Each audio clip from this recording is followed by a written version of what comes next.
நண்பர்கள் அனைவருக்கும் வணக்கம். இன்றைக்கி இந்த சகோதரிக்கு மாங்கல்ய உருக்கள் எல்லாம் போட்டிருக்கோம். இடையில பாருங்கள், ஒரு ஓம் டாலர் வச்சுருக்கோம். என்ன காரணம் அப்படின்னா, அவங்கக்கிட்ட தங்கத்தில் மாங்கல்யம் இருக்குது. ஸோ சைடு உருக்கள் மட்டும் கேட்டாங்க.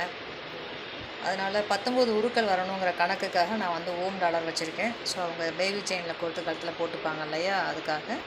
ஸோ இந்த மாங்கல்ய உருக்களை அம்மன் கழுத்தில் சாத்தி இவங்களுக்கு வாழ்த்து தெரிவிச்சிடலாம்.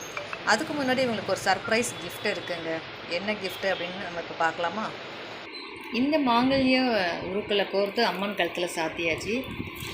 இந்த சகோதரி மாங்கல்யம் எங்கள்கிட்ட இருக்குது, சைடு உருக்கள் என்ன ரேட் வரும்னு கேட்டாங்க. நான் ஒரு மாடல் அனுப்பி இந்த மாங்கல்யத்தை தவிர மற்ற எல்லா சைடு உருக்களும் ஒரு ரேட் சொல்லி இதுதான் சொன்னேன். அவங்க எந்த கன்ஃபர்மேஷனும் கேட்கலங்க. உடனே பேமெண்ட் பண்ணிட்டாங்க. பேமெண்ட் பண்ணிவிட்டு கொஞ்சம் நேரம் கழிச்சு பேமெண்ட் வந்திருக்கு. எப்படின்னு பார்த்தா யாருன்னு பார்த்தா தெரியலை. ஸோ அதுக்கப்புறம் கொஞ்சம் நேரம் கழிச்சு அவங்க மெசேஜ் பண்ணுறாங்க, ஸ்க்ரீன்ஷாட் அனுப்பி எனக்கு பேமெண்ட் பண்ணிவிட்டு. ஸோ அவங்களுக்கு சர்ப்ரைஸ்